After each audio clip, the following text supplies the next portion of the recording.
Good morning, students of class 4th. Students, I'm sure all of you are happy and healthy.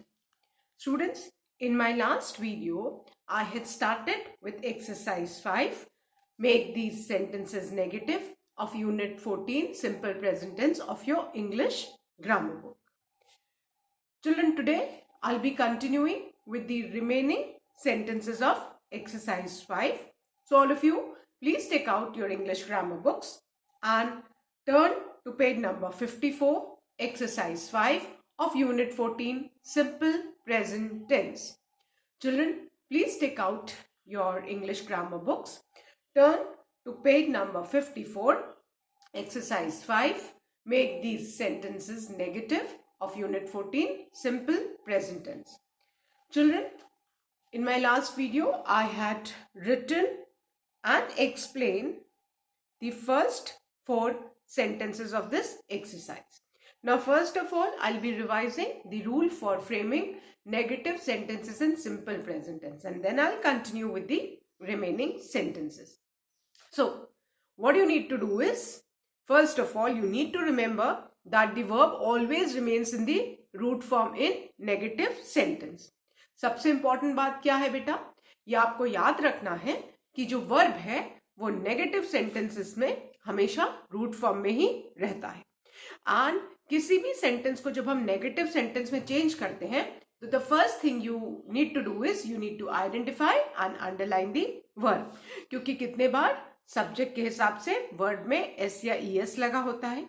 And if you underline will remember कि जब हम इसको negative sentence में change करेंगे तो हम इसको रूट फॉर्म में लाएंगे. Then the next thing is that कि सब्जेक्ट के हिसाब से नेगेटिव सेंटेंस में हम सब्जेक्ट के बाद डू नॉट या does not plus the root form of verb use करते हैं. So if your subject is I, you, we, they और प्लूरल नाउन, तब आप do not plus root form of verb use करेंगे. Whereas if your subject is he, she, it या singular noun, तो आप does not plus root form of verb use करेंगे. Clear? If you remember this, there will be no problem in solving this exercise. Now, first of all, I would revise the first 4 sentences which I had explained and written in the last video. Then I'll start with the 5th one. Now, the first sentence is, I like peeling pomegranates. So, the negative sentence will be, I don't like peeling pomegranates. One more thing I forgot. That is, आप do not की जगह don't भी लिख सकते हैं, क्योंकि don't क्या है? शॉर्ट फॉर्म है किसका? do not का. तो आप don't लिखेंगे या do not लिखेंगे, दोनों ही करेक्ट है. फाइन. वैसे ही आप does not का अगर आप doesn't भी सेंटेंस में लिखते हैं तो that's also correct. Clear? So you need to keep this in mind कि अगर आप do not की जगह don't लिखोगे, that is equally correct. आप does not की जगह doesn't लिखोगे, वो भी एकदम सही है. तो either or, बट ये ध्यान रखना है कि इन दोनों में से एक का यूज किसके हिसाब से होगा? सब्जेक्ट के हिसाब से. तो फर्स्ट सेंटेंस में आप देखोगे कि I don't like peeling pomegranates. अब इसमें डू नॉट का शॉर्ट फॉर्म क्या यूज किया गया है? Don't. So don't get confused. Clear? Then the second one, he revises the chapters thoroughly. अब यहाँ पे रिवाइजेस है वर्ब, आई होप सब उसको अंडरलाइन करेंगे, है ना. सो अब ही क्या है? सब्जेक्ट सिंगुलर है, तो हमारा सेंटेंस हो जाएगा he does not revise the chapters thoroughly. Then the third one, she goes to school by car. इसमें वर्ब क्या है? गोज. अंडरलाइन करो उसको. और सेंटेंस क्या हो जाएगा? She does not go to school by car. Goes का रूट फॉर्म ऑफ वर्ब क्या हो जाएगा? Go. Then the fourth one, you recite the poem fluently. Verb क्या है? रिसाइट. फाइन. तो इसका नेगेटिव सेंटेंस क्या हो जाएगा? You do not recite the poem fluently. Now I am going to start with the fifth sentence. Children, the fifth sentence is, my mother teaches in this school. Clear? Sentence है my mother teachers in this school. इसमें verb क्या है? Teachers. ठीक है, verb क्या है? Teachers. सो हमें underline करना है. Why? Because we need to keep in mind कि टीच में ईएस लगा है, तो जब हम इसको नेगेटिव सेंटेंस में चेंज करेंगे तो हमें ईएस रिमूव करके रूट फॉर्म ऑफ वर्ब क्या है? टीच, उसको यूज करना है. सब्जेक्ट क्या है? My mother. दैट मीन्स कि सब्जेक्ट जो है सिंगुलर नाउन है, तो हम माई मदर के साथ क्या यूज करेंगे नेगेटिव सेंटेंस में? Does not. Clear? So our sentence will be my mother. ये सिंगुलर सब्जेक्ट है, so we will be using does not. और हमने टीच को अंडरलाइन इसलिए किया है, सॉरी टीचर्स को, ताकि हमें याद रहे कि हम इसे रूट फॉर्म में यूज करेंगे. ठीक है, so my mother does not teach in this school. Fine.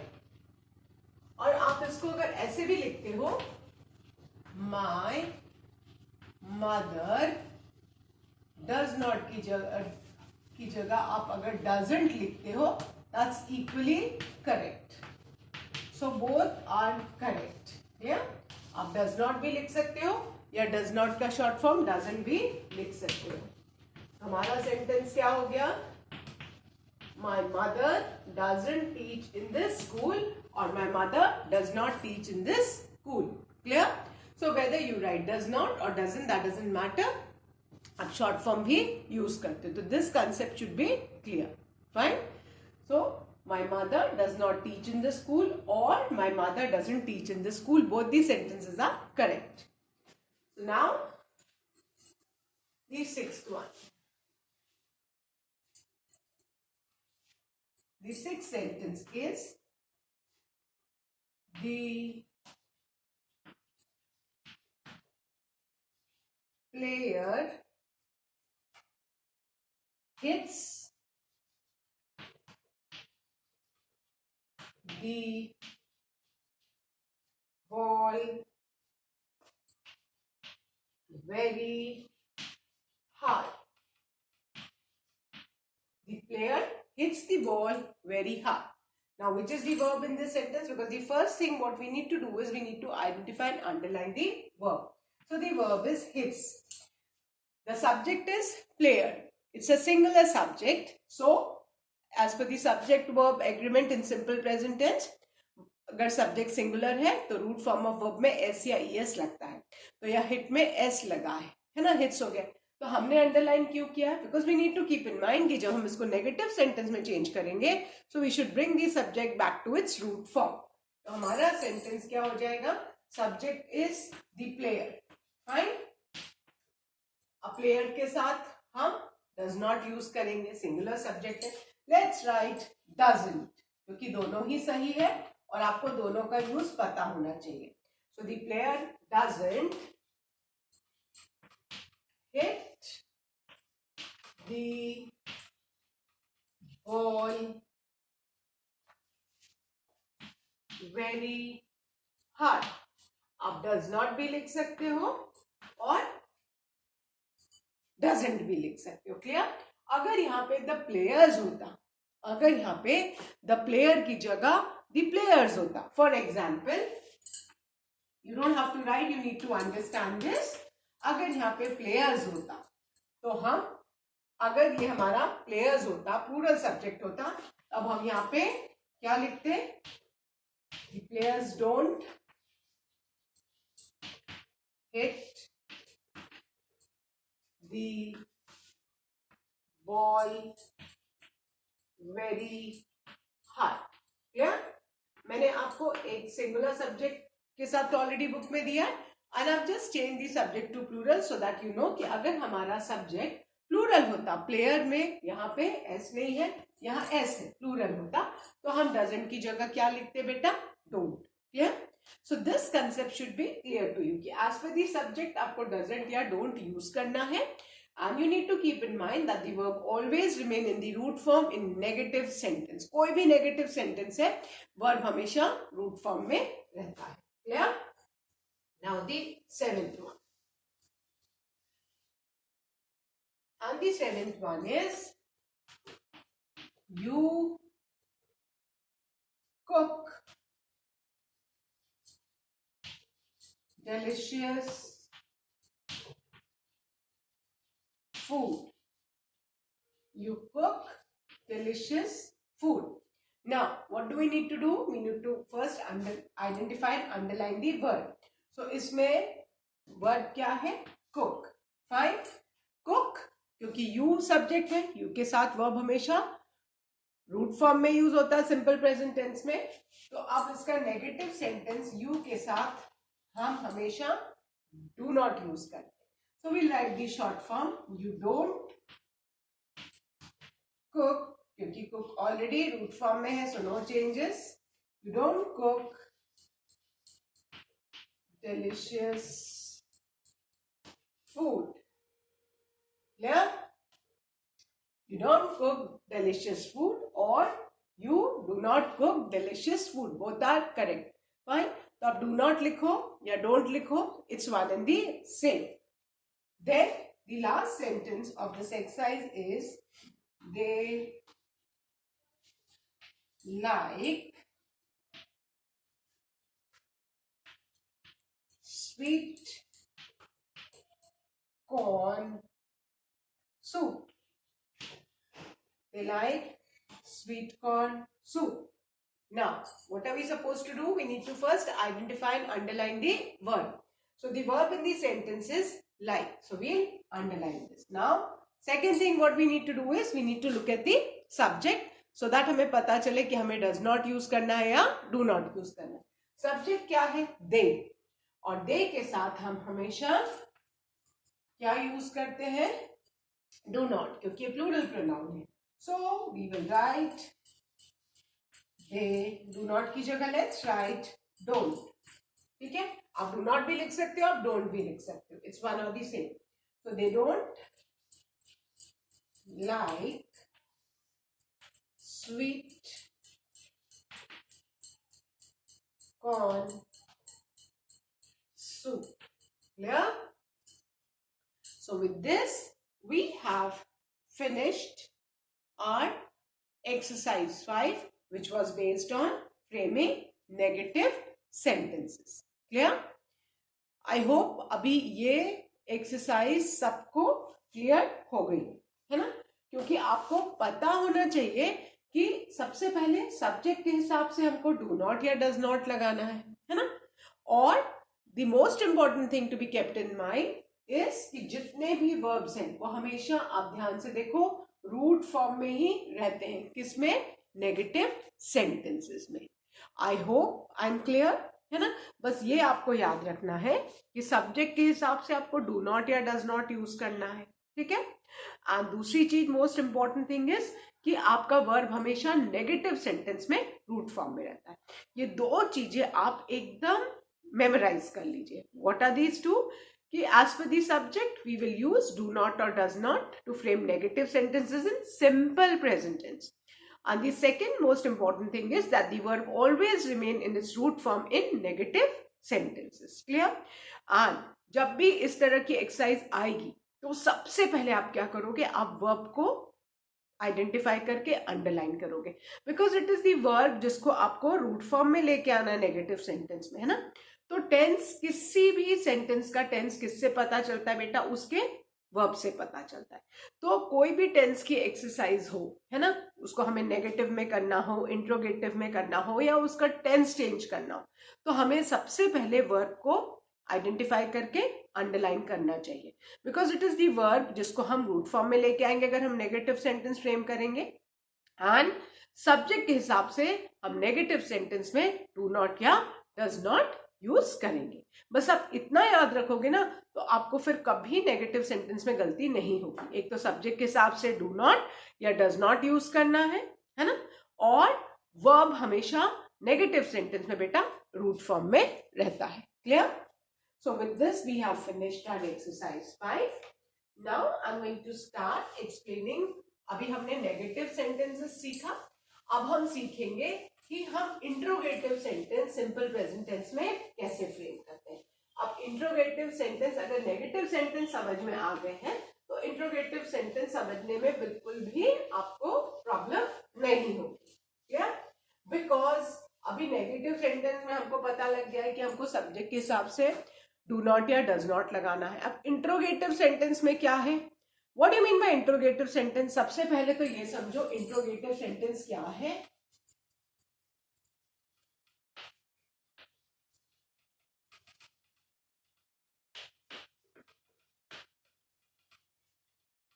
Simple present tense में इंट्रोगेटिव सेंटेंस हमें फ्रेम करना सीखना है। What do you mean by interrogative sentence? All the questions they are interrogative sentences. Now what do we need to learn is कि हमें simple present tense में interrogative sentence कैसे frame करना है। तो अभी मैंने आपको क्या समझाया था नेगेटिव सेंटेंस में कि एक तो वर्ब हमेशा रूट फॉर्म में रहता है नेगेटिव में, तो वही बात आपको इसमें भी याद रखनी की इंट्रोगेटिव सेंटेंस में भी the first most important thing is verb always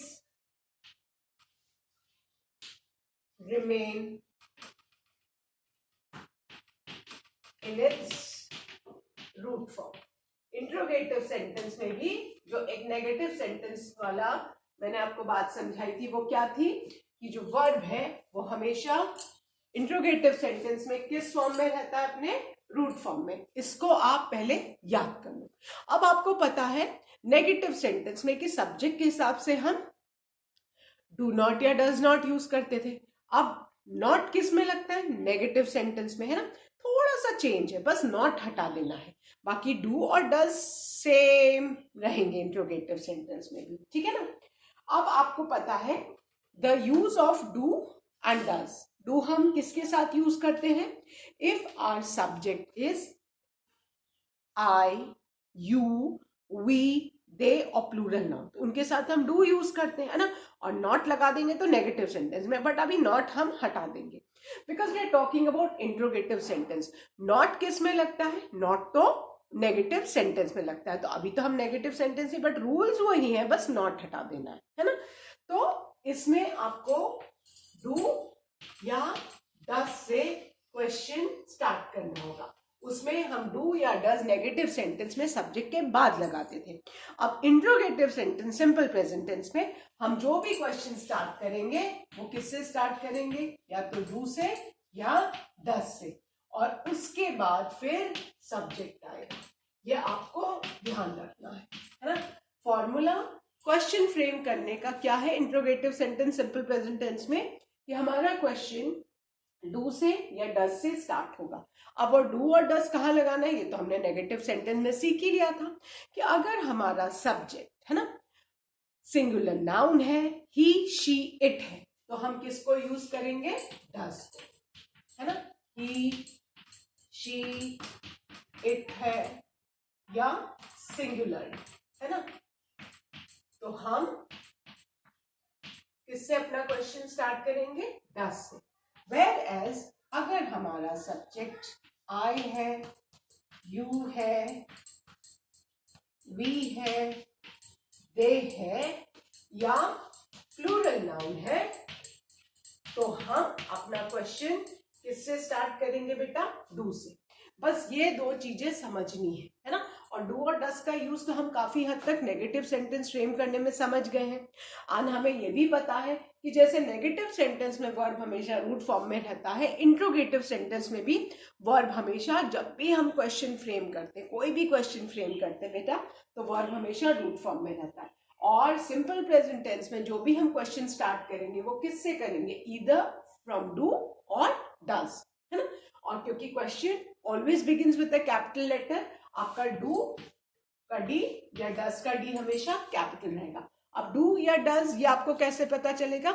it will depend upon the subject, है ना? कि अगर सब्जेक्ट हमारा ही हो, शी हो, इट हो या सिंगुलर नाउन हो, तो हम किससे स्टार्ट करेंगे? डज, और उसके बाद सब्जेक्ट आएगा, ठीक है ना?